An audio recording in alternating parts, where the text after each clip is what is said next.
Olá, sejam todos bem-vindos aqui no canal do Saber a Lei. Meu nome é Gilberto Vassoli.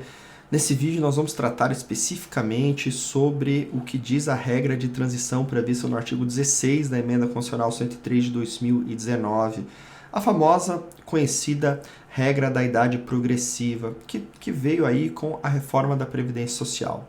É importante a gente sempre destacar que essa regra de transição ela existe, ela foi colocada na reforma da Previdência Social para poder amenizar os prejuízos daquelas pessoas que estavam próximas de se aposentar por tempo de contribuição e também na antiga aposentadoria por pontos. A gente lembra bem, a aposentadoria por tempo de contribuição antes de 2019 ainda existia com requisitos bastante básicos. 35 anos de contribuição para os homens e 30 para as mulheres. Ocorre que, assim como todas as reformas da Previdência Social, elas acabam gerando um impacto negativo na expectativa dos segurados, das seguradas que estavam próximos de se aposentar. E com isso surge ali várias regras de transição para aquelas pessoas que estavam próximas, né? Para aquelas pessoas que tinham ali uma expectativa de se aposentar naquele ano ou nos próximos anos. E assim surgiu essa regra de transição do artigo 16 da Emenda Constitucional 103 de 2019, da reforma da Previdência Social.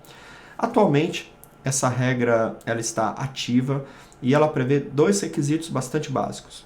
Primeiro, tem que ter uma idade mínima e tem que ter um tempo de contribuição mínimo. Idade mínima hoje para 2022, 57 anos e meio para as mulheres e 62 anos e meio para os homens. É importante a gente esclarecer que isso vai acrescendo 6 meses por ano. Então, em 2023 vão ser exigidos 58 anos para as mulheres e 63 anos para os homens. E assim sucessivamente, até que se atinja ali 62 anos para as mulheres e 65 anos para os homens. Bom, a grande questão para essa regra de transição é o seguinte, que muita gente pergunta, né? Muita gente vem nos questionar o seguinte, olha, eu estou verificando aqui e eu me encaixo nessa regra. Eu já tenho 58 anos, por exemplo, para as mulheres, já tenho 30 anos de contribuição, então eu já posso me aposentar por essa regra de transição. Como são feitos os cálculos? Qual seria o valor da minha aposentadoria? Essa é sempre uma regra bastante importante, né? Ela é uma regra bastante, é uma pergunta bastante frequente. Importante a gente destacar que a fórmula de cálculo ela é a mesma regra trazida em praticamente todas as aposentadorias após a reforma da Previdência Social. Praticamente todas as regras de cálculo de aposentadoria é feito por essa mesma regra. Que é o seguinte, é feita uma média aritmética de julho de 1994 até a data do requerimento da aposentadoria, é feita uma média aritmética e é retirado 60%. Desses 60% são acrescidos nessa média remuneratória 2% daquilo que ultrapassar 15 anos de contribuição para as mulheres e 2% ao ano daquilo que ultrapassar os 20 anos de contribuição para os homens.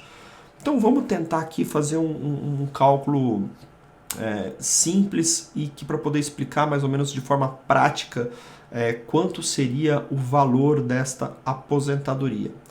Bom, vamos aqui imaginar uma mulher com 58 anos de idade e 32 anos de contribuição. Bom, vamos pensar o seguinte primeiro. 58 anos de idade com 32 anos de contribuição, então ela já está apta à aposentadoria por essa regra de transição prevista no artigo 16 da Emenda Constitucional. Então vamos lá, vamos imaginar que essa mulher com 58 anos de idade e 32 anos de contribuição tem uma média remuneratória de julho de 1994 até a data do requerimento, cuja média seja R$2.000. Vamos fazer um cálculo bastante simples aqui. Ela trabalhou 17 anos a mais do que os 15 mínimo. Então, 17 vezes 2, ela teria ali mais 34% de acréscimo na sua aposentadoria, conforme prevê a regra de cálculos. Então, ela teria, dessa média remuneratória, ela teria 60% mais 34%. Então, ela teria uma média de 94%. Então, faria ali R$2.000 por mês, ela teria 94% desses R$2.000, que é a média remuneratória de julho de 1994 até a data do requerimento. Fazendo um cálculo rápido aqui, ela teria mais ou menos ali uma RMI, uma renda mensal inicial de R$ 1.880, né? Teria ali um redutor dessa média de mais ou menos R$ 120.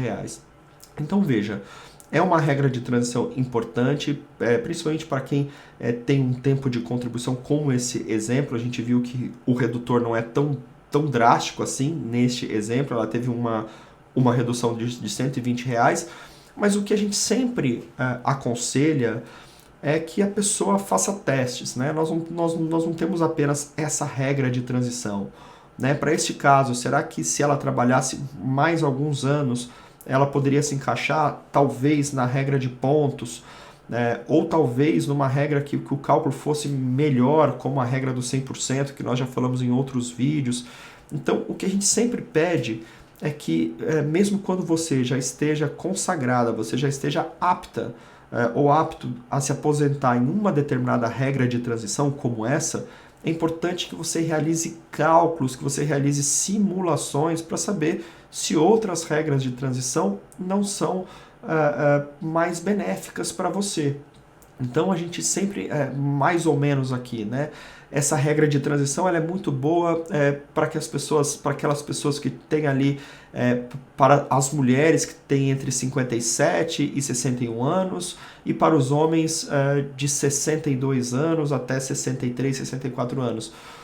E com tempo de contribuição. Para quem tem mais tempo de contribuição, talvez poderia se aplicar a regra de pontos para ela se aposentar mais rápido. E assim, sucessivamente, tem que se fazer os cálculos, tem que fazer regras futurísticas para poder verificar se a pessoa trabalhar mais um ano, mais 6 meses, o valor sobe quanto? Sobe consideravelmente.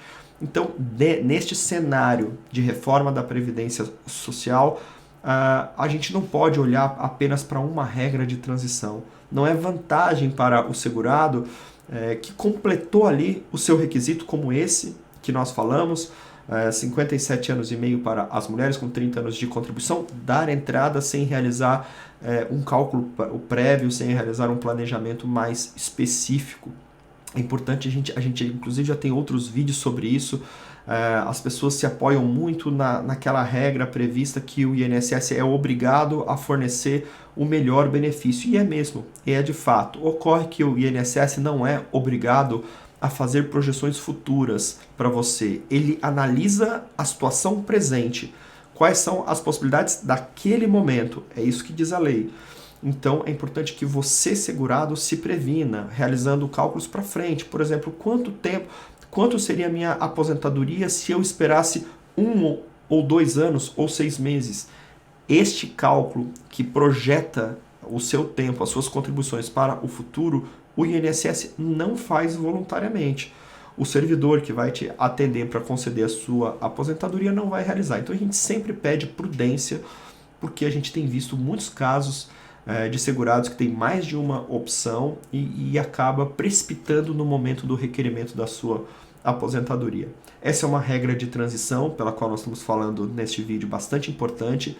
Ela contempla milhares de segurados, ela é uma regra que ainda vai permanecer por alguns anos ativa, beneficiando, se assim a gente pode dizer, muitos segurados. Então é importante você estar atento a todas as suas possibilidades previdenciárias para que você possa realizar o seu pedido de aposentadoria da forma mais segura possível. A gente pede, se você gosta desse tipo de assunto, se interessa, para que se inscreva aqui no nosso canal, também nos siga no Instagram, no @saberalei, e visite o nosso site. Lá nós temos dezenas de artigos pela qual a gente explica detalhadamente cada regra de transição. Um forte abraço e até o próximo vídeo.